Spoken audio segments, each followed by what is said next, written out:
Welcome back to the Malted Man Cave. I'm Keith. I'm Dave.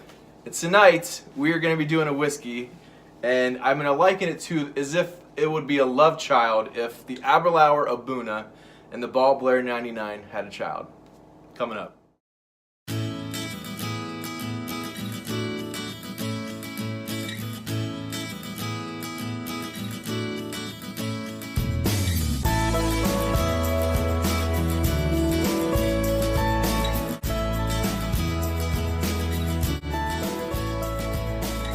All right, we are back with the love child of Balblair 99 and the Aberlour A'bundah, which to me, and I don't know if Dave agrees with yet, he's had the A'bundah but not the Balblair 99. No, I've not had the... I sent the rest of it to the Scotch test dummies before you. You told me that. That's okay.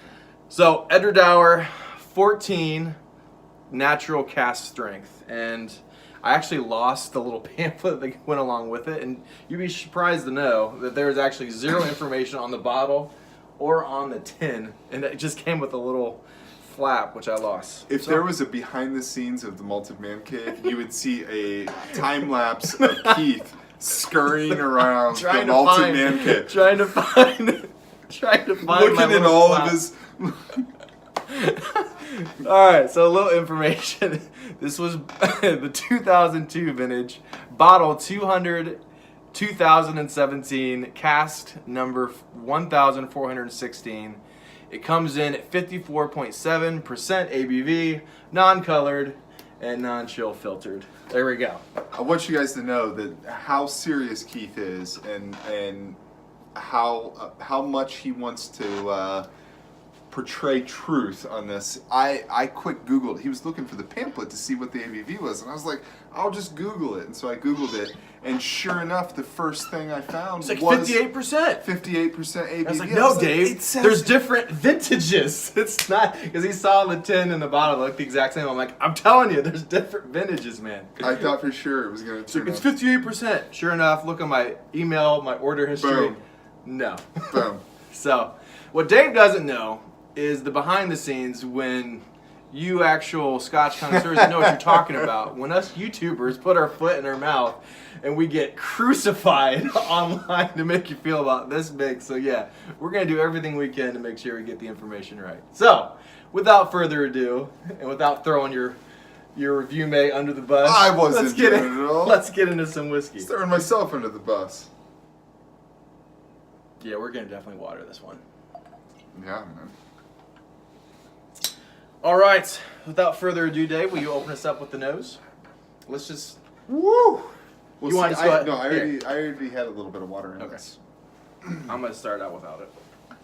Okay, so right off, so I did add a couple drops of water, and that was just that was really after I had nosed it for a little bit to see what I could find. Right off the bat, cinnamon, raisins. I also thought it smelled very much like dough before you, or kind of right when you're baking bread. You know, I didn't get that, but you're kind of right. There is something like that. Something about almost like yeasty. Like yeast. Yeah, yeast. I would say that. Rising dough, I would say. Or, anyways. So I get caramel red apples, like toffee, and I am very careful not to say this very much because this is such a cliche thing to say when you have sherry whiskeys. You mean like raisins? That too.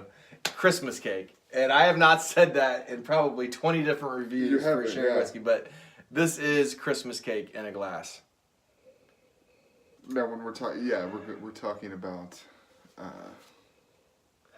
all the spices, Yeah. all the dark fruits, the Americans fruitcake. Fruitcake, right? In the UK, they call it Christmas cake. Do they have candy in it too? Sometimes. I guess I feel like I had like a really Christmas cake. What are the kinds that come in like a tub? Ugh. Not good. Dave hates all things sherry. Like, so most of us are like, yeah, like apples, like raisins, spices, ginger, clove. He's like, ugh, sherry. Like, you really don't. Heaven forbid that, like dark chocolate and milk chocolate and sherry goodness. I love all those things. I love what I'm smelling, I loved what I was tasting. Dude, you'll be surprised. All right. I get a little rum raisin bread. Mm-hmm. Cinnamon and clove. Apple pie with a little vanilla bean ice cream. Man, this is spicy. It is. It's a good smeller though, man. Especially once you add a little bit of water for somebody new to the game who's not ready for a sherry bomb. Adding a little bit of water, I felt like it made it a lot sweeter. Yeah. On all senses. Mm-hmm. The last thing on the nose, you get applesauce and like the slightest bit of like raspberries. Yeah. So, what'd you get on the palate? Palate. The first thing that it made me think of was eating the cherry from a mixed drink. And so I wrote drunk cherries. It just tastes like a cherry that's been sitting in a mixed drink for a while. Raisin turnovers. I didn't know how to put that together. Any kind of a fruit turnover, like I was going to put raisins or even prunes, but that would be a terrible turnover, I think. I like prunes. You like prunes? You don't? I do. I just never had them in, I'm talking about like the, Oh. yeah. And then a little bit of,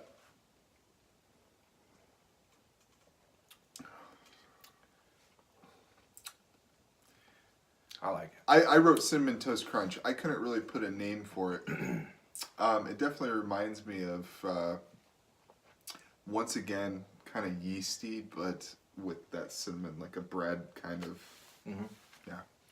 And then once again, I wrote that adding water definitely sweetened it, but I did notice the first couple sips that I took before the water seemed like that was probably how it was intended to be drank. Right.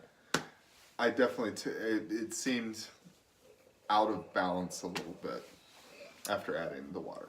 So,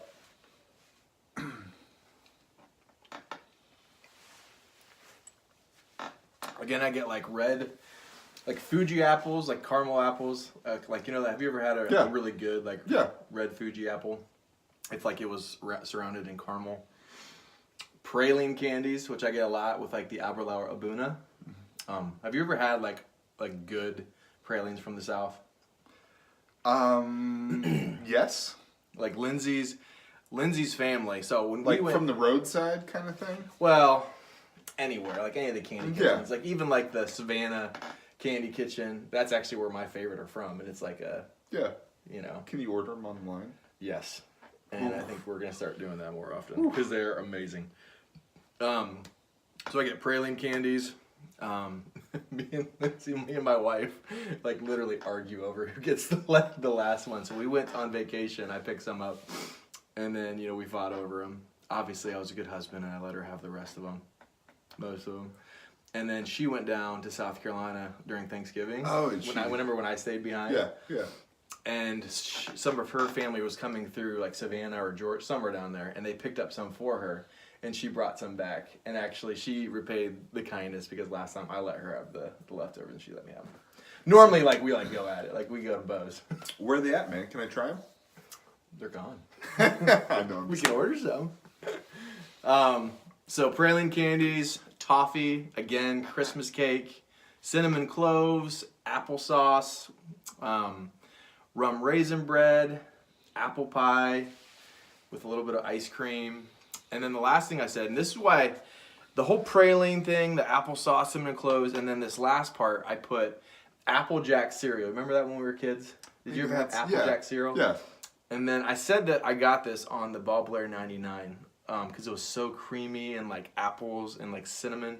But you know how after you eat the cereal and there's like the milk left over and you like drink it? How it has like the apple cinnamony, like cloves, apple flavors? That's what I get with like this milky creaminess. Do you kids have the bowls with the straw that's built into them? Does that take away from the my fun kids of actually tilting? don't. My kids, I don't think eat a whole lot of cereal yet. Yeah.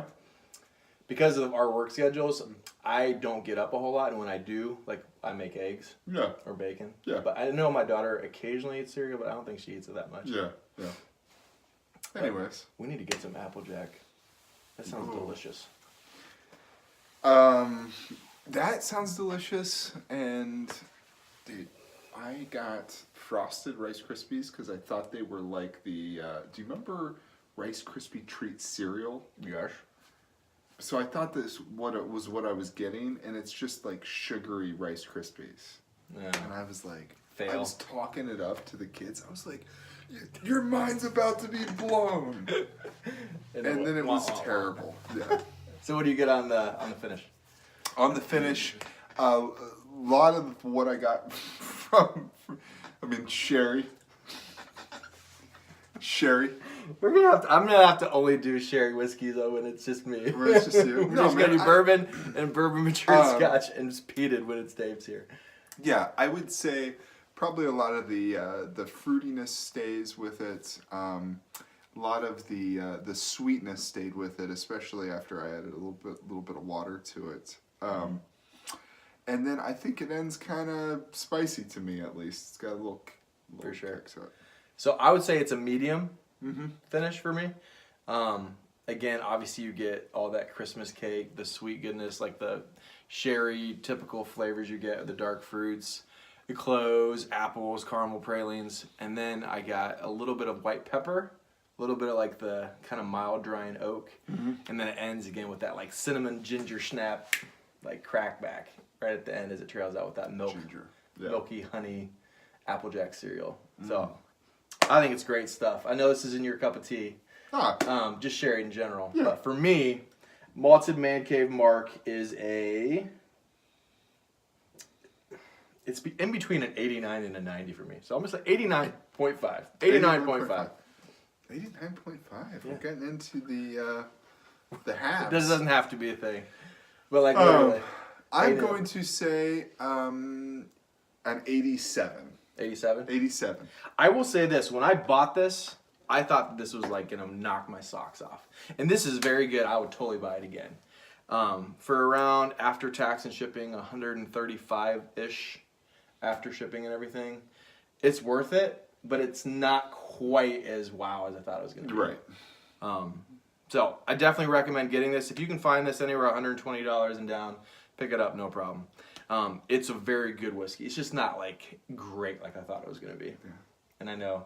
Do they make it where they, instead of putting it into sherry casks, they bourbon? I guarantee. Yeah, I'm sure Edradour probably. I'm sure they have some bourbon matured scotches. I think they're known more for sherry. Yeah. I'm actually speaking out of my arse right now. I'm not sure. Yeah, not sure. I would imagine. I'd be shocked if they didn't have some. Yeah. More heavily bourbon influenced sherry. So go ahead and get you guys some. It's very good. It's not great, but it's very good. Yeah, very good. Very good. So, question of the night. Question of the night.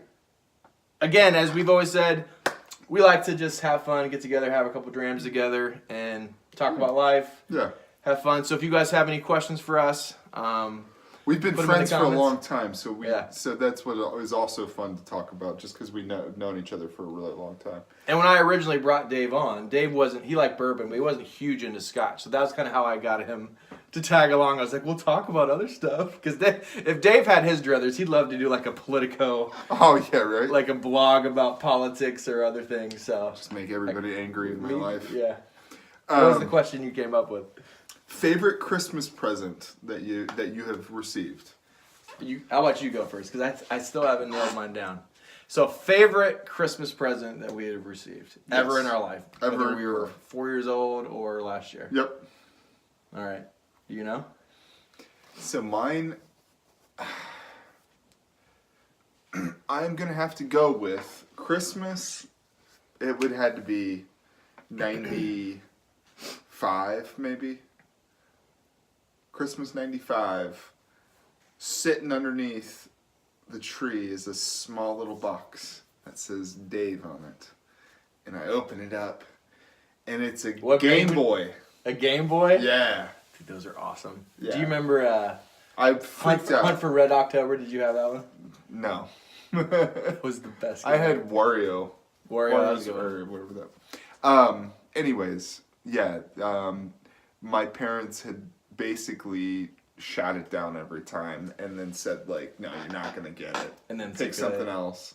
And then secretly got it. And I was expecting the thing that I came up with that wasn't what I wanted for Christmas. Right. That's awesome. Yeah. So for me, I was, even though I'm pretty outgoing, like I also have like a quiet side of me, so I always like to play with Legos. And for me, and I'm sure there's probably another gift that I'm forgetting about, but the one that really sticks out in my mind, because my dad was a teacher, and you know, he went on later and got a master's, and we made pretty good money later on. But early in our life, like we didn't have very much money. Yeah. And I remember, I think I was probably in 3rd or 4th grade, and my dream was this huge Lego pirate ship. It had like 4 different like. Dude, I remember that thing. You remember that? Yeah. Because I think I still had it when we were kids. Yeah. And like I woke up, you know, Christmas morning, this like huge pirate ship, and because like back then those were like $130. Oh yeah. So what that would be like over 200 something now with inflation. Yeah. And my family did not have that much money back then. Right. So like they like sacrificed to get that. Like it was amazing. So Lego pirate ship. Dude, best Christmas present ever. Was it like brown and red and? I think I had one smaller one though. No. I had one that had like black and white pirate sails, and the other one was like red and like black. Yeah. I kind of got spoiled after that, and I had a lot more after that. So, Christmas. Merry Christmas, guys. This is the closest thing I think we'll do to a Christmas video. This will probably be the last one before Christmas happens. So, Merry Christmas from the Malted Man Cave. Go out and get you some Edradour. It's good stuff. Like, subscribe. It's an 87. Don't get Dave sherried whiskey for Christmas. He will not be happy. Get him some Elijah Craig small batch for $30 and he'll be happy. Boom. All right, guys. Like, subscribe. Merry Christmas. Sláinte.